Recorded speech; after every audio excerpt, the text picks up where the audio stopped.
La forte dynamique d'installation en micro-ferme maraîchère s'inscrit dans un contexte plus large de diffusion des idées liées à la permaculture, à l'agroécologie ou au maraîchage bio-intensif. Mais ces porteurs de projets, souvent non issus du milieu agricole, font face à des défis complexes. Formation et expérience minimum, défaut d'accompagnement, petite surface ou encore difficulté d'accès au foncier ou à la ressource en eau. Les parcours d'installation de ces micro-fermes sont semés d'embûches et de nombreux projets s'arrêtent après seulement quelques années d'existence. Mais d'autres parviennent à s'inscrire dans la durée en atteignant une forme de viabilité.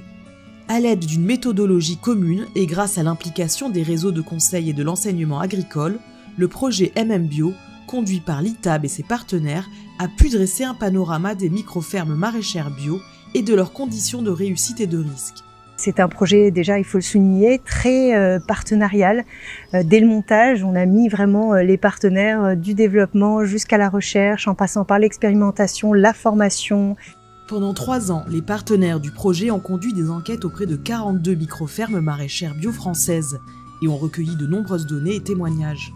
Des expérimentations ont aussi été conduites pour évaluer les effets de pratiques agricoles spécifiques de ces systèmes. L'objectif, consolider et diffuser des repères techniques et économiques propres au maraîchage bio sur petite surface.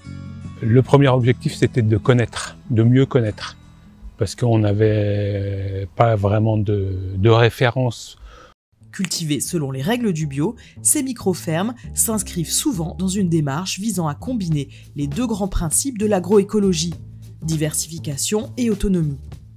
De par leur petite taille, elles cherchent à optimiser une production très diversifiée et à la valoriser en circuit court. Ces installations sont de véritables projets de vie à part entière, où la volonté de minimiser l'impact sur l'environnement est largement partagée.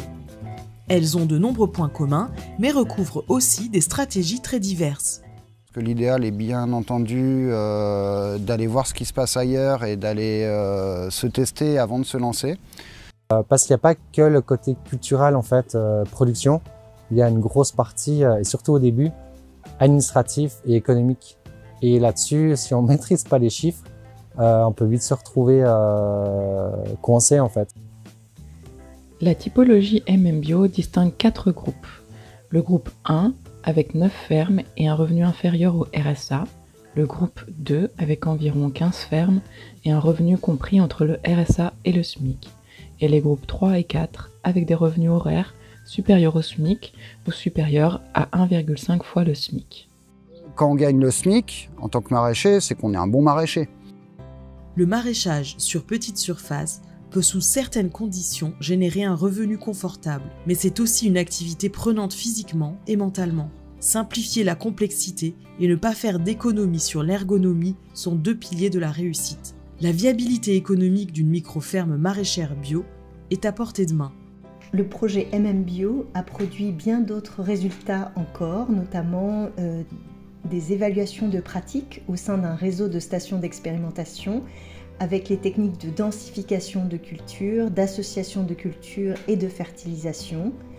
Par ailleurs, une action de tracosinnovation par l'atelier paysan a permis de produire des références sur les outils adaptés aux micro-fermes.